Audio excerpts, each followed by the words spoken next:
Some leaders rule from palaces, hiding behind walls of power. But in the heart of Ouagadougou, Burkina Faso, one man chooses a different path. President Ibrahim Traoré walks the streets not as a ruler, but as one of the people, listening to their voices, breathing the same dusty air, and sharing in their struggles. On one such walk, fate places him face to face with someone who shaped his very soul, Professor Ismael, the teacher who once taught him dignity and justice. But what Ibrahim discovers breaks his heart and sparks a movement that will transform a nation. And if you believe true leaders should walk with their people, not above them, make sure to like, share, and subscribe so we can bring you more inspiring stories. President Ibrahim Traoré was known across Burkina Faso for something rare among leaders. He walked. No armored cars, no tinted windows, just his feet on the same dusty ground as his people. The early morning sun painted the markets of Ouagadougou in gold. Vendors sang prices of mangoes and roasted corn. Children laughed as they darted between stalls. Motorcycles rumbled past with the familiar hum of daily life. To most passers-by, Ibrahim was just another man in a simple white shirt and trousers. That was how he wanted it, to feel the heartbeat of his country up close. But turning a corner near the central market, he froze. Beneath the wide branches of an old baobab tree, an elderly man sat on a makeshift bench of wooden crates. His clothes, faded and patched, barely clung to him. His hands trembled as he held a small, worn book. Ibrahim's breath caught in his chest. The man's presence carried weight, not of power but of memory. He knew that posture, that thoughtful tilt of the head. Professor Ismael. Years disappeared in an instant. Ibrahim was no longer president, but a young student again, sitting in a cramped classroom, listening to this man thunder about ethics, justice, and dignity. Ismael had given him more than lessons. He had given him purpose. Ibrahim stepped forward gently, his voice soft. Professor Ismael. The old man looked up slowly, eyes narrowing, then widening in disbelief. Ibrahim? His voice trembled. Yes, it's me, Ibrahim said with a smile. Ismael struggled to stand, but his frail legs shook. Ibrahim rushed forward, steadying him.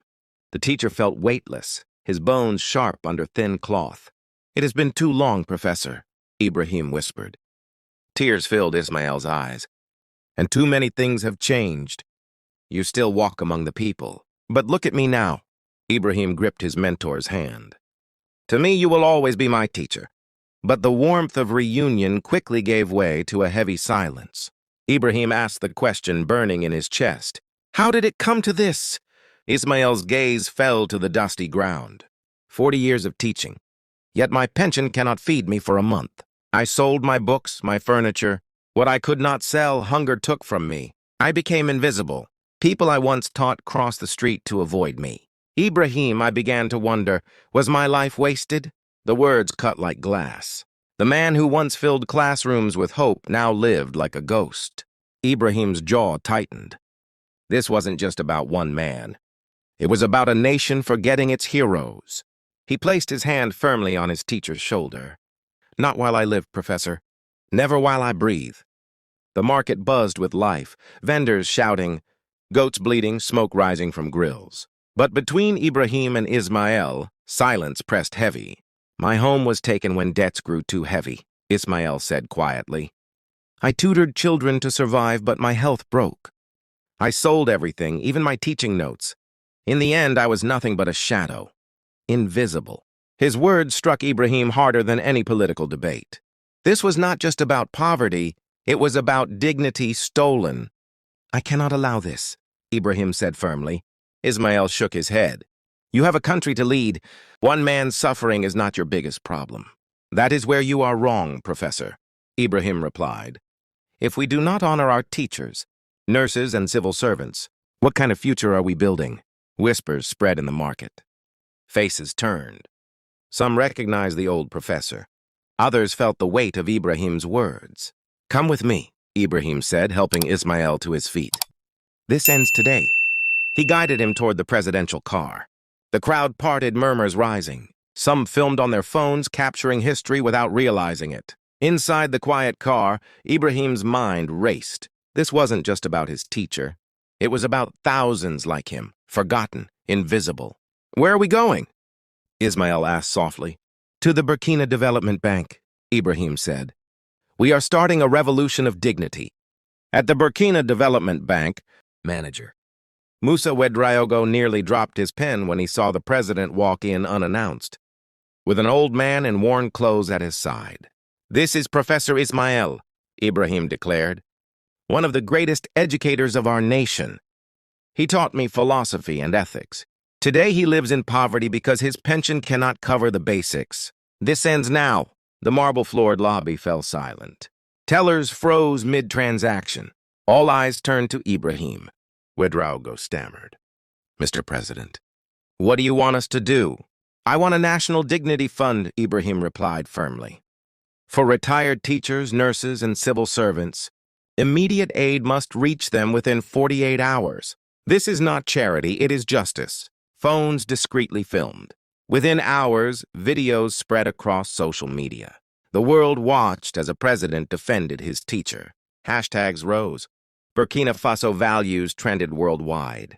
Professor Ismael whispered, "Ibrahim, I cannot accept this unless others like me receive the same." Ibrahim smiled gently. "You taught me that leadership fixes systems, not just people. This fund will help thousands." By evening, the bank had a plan.